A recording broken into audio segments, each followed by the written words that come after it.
तो हेलो बच्चों, कैसे हैं आप लोग। आई होप कि आप लोग अच्छे होंगे और अच्छे से पढ़ाई कर रहे हैं।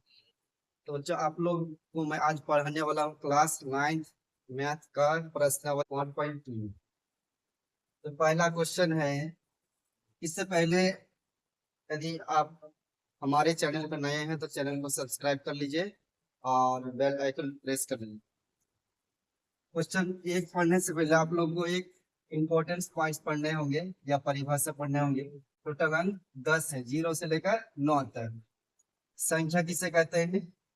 दो प्रकार की संख्या होते हैं, वास्तविक संख्या और काल्पनिक संख्या। काल्पनिक संख्या में रूट में माइनस रहेगा।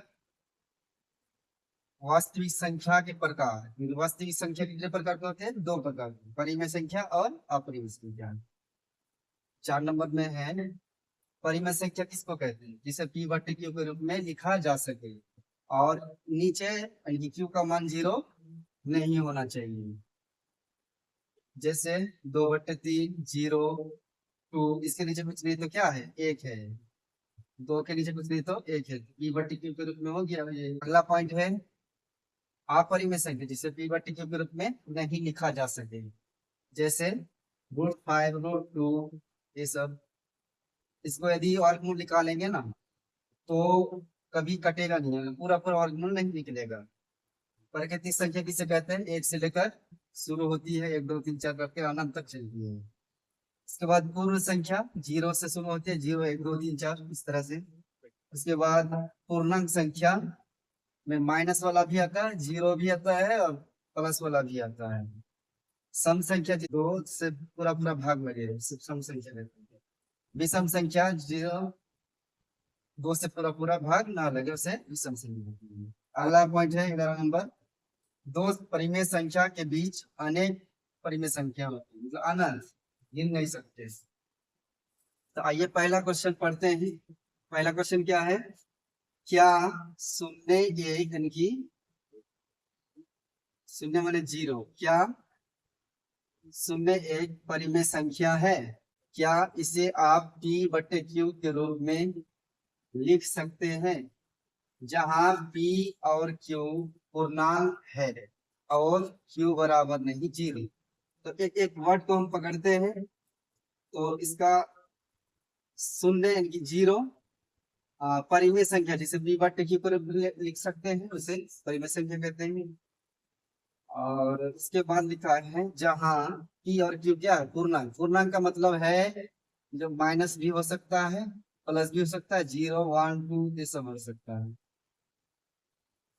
तो इसका आंसर हो जाएगा, हल हो जाएगा हाँ, शून्य। हाँ, शून्य एक परिमेय परिमेय संख्या है। इसका जवाब है क्योंकि शून्य है। इसको हम लोग इसके नीचे कुछ नहीं तो क्या है? एक छुपा है, जो कि p बटे क्यू के रूप में r है। जहाँ क्यू बराबर नहीं, क्यू बराबर नहीं 0, जहाँ क्यू बराबर नहीं क्या है? 0। इसीलिए हम लोग कह सकते हैं कि जो है शून्य क्या है? परिमेय संख्या है, क्योंकि इसके नीचे कुछ नहीं तो 1 है और ऊपर में 0। p का मान 0 है, q का मान 1 है। और ये परिमेय संख्या क्या कहता है कि जो है q का मान 0 नहीं होना चाहिए, ऊपर 0 है तो चलेगा। इसका आंसर क्या हो जाएगा? यही। तो आइए बच्चों देखते हैं क्वेश्चन नंबर 2 क्या कह रहा है। क्वेश्चन नंबर 2 है 3 और 4 के बीच में 6 परिमेय संख्या ज्ञात कीजिए। हालांकि दो संख्या के बीच अनेक परिमेय संख्या होते हैं, इनमें से 6 को निकालना है। उससे इसके लिए आप लोग को क्या करना है? हल लिखना है। और 6 बोला है, 6 में एक जोड़ दीजिए तो कितना आएगा? 7 आएगा। और किसके किसके बीच निकालना है? 3 और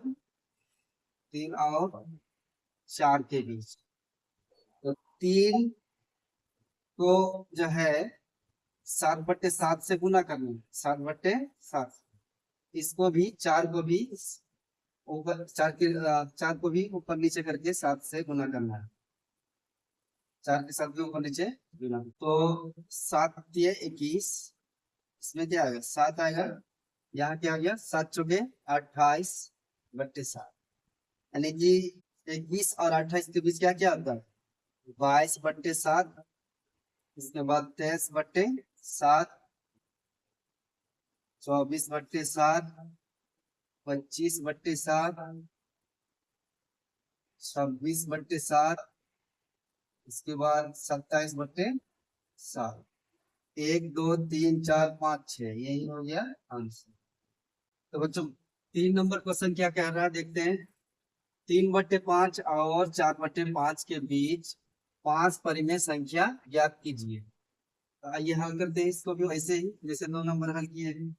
तो कितना संख्या बोल रहा है 5 परिमेय संख्या, तो 5 में एक हमको जोड़ देना है तो 6 हो जाए, और किसके बीच निकालना है उसको लिख लेते हैं।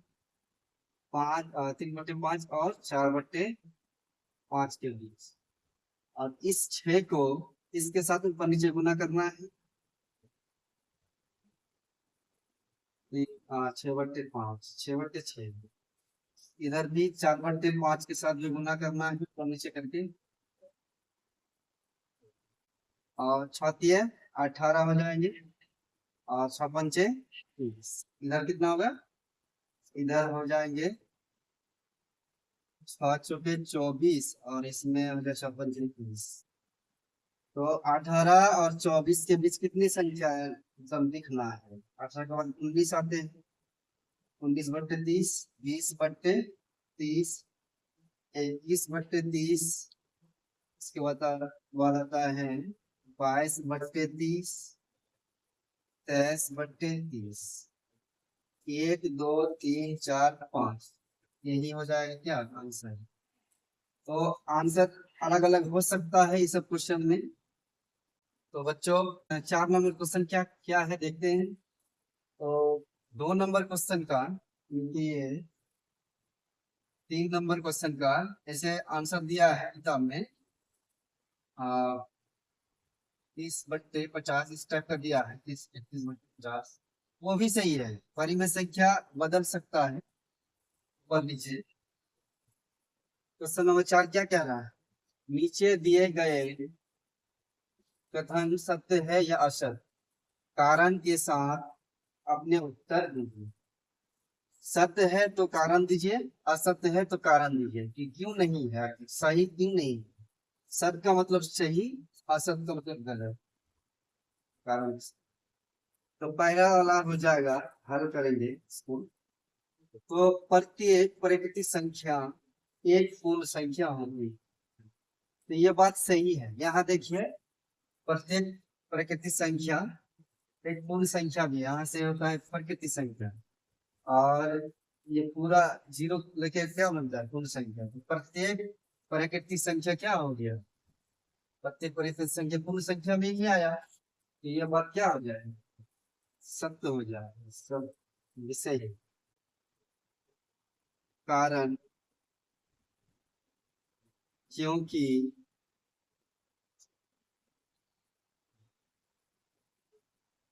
पूर्ण संख्या में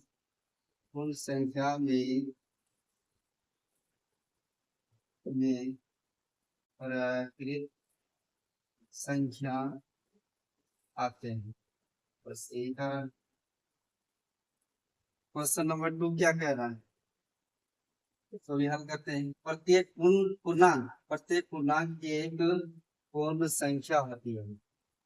क्या सभी पूर्णांक, जो सभी पूर्णांक है यहाँ ये सब पूर्णांक है, सभी पूर्णांक क्या पूर्ण संख्या है, नहीं। पूर्ण संख्या तो 0 से 1 2 3 4 से होता है, लेकिन प्रत्येक पूर्णांक में, पूर्णांक बोले तो माइनस वाला भी आ जाएगा, जबकि पूर्णांक पूर्ण संख्या में नहीं होता है, तो असत्य हो जाएगा। ये क्या हो जाएगा असत्य। कारण, कारण क्या है, कारण ये है क्योंकि क्योंकि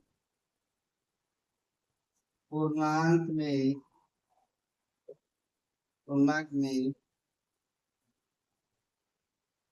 माइनस माइनस माइनस वाला आते हैं, माइनस वाला संख्या आते हैं, जबकि पूर्णांक में ऐसा पूर्ण संख्या में ऐसा नहीं होता है। नंबर 3 है, और करते हैं इसको भी। प्रत्येक परिमेय संख्या, यानी कि सभी जो परिमेय संख्या है वो पूर्ण संख्या होती है। तो सभी परिमेय संख्या कहाँ देखते हैं? परिमेय संख्या, परिमेय संख्या, तो पूर्ण संख्या, सभी ये परिमेय संख्या है सब, ये परिमेय संख्या है। पूर्ण संख्या यहाँ देखिए, तो ये बाटे में है क्या? ऊपर नीचे है क्या? नहीं है, तो ये असत्य हो जाएगा। असत्य, असत्य, कारण क्योंकि,